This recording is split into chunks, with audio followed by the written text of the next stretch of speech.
ఉమ్. మా అబ్బాయి పకోడీ లేటెక్స్ అయితే రెడీ చేస్తున్నాడండి. స్పూన్తో వేస్తున్నాడు వెరైటీగా. మీరు ఇప్పుడు స్పూన్తో పకోడీ వేసారా? మా అబ్బాయి వేస్తున్నాడు. నేను చదువుకోలేదండి, గెదలు కాస్తున్నాను. మా అబ్బాయి బీటెక్ చదివాడు. నాకు టిఫిన్ వేసి పెడతా ఉంటాడు అనమాట, వంటలు చేసి పెడతా ఉంటాడు.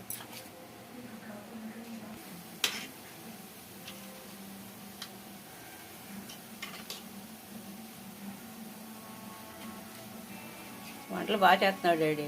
నువ్వు పెద్ద షెఫ్ అయిపోవచ్చు. వండేదో ప్రతి వంట నువ్వే చేస్తావు కదా.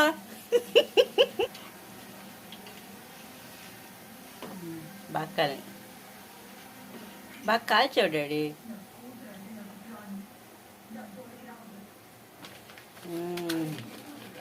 వేడి వేడి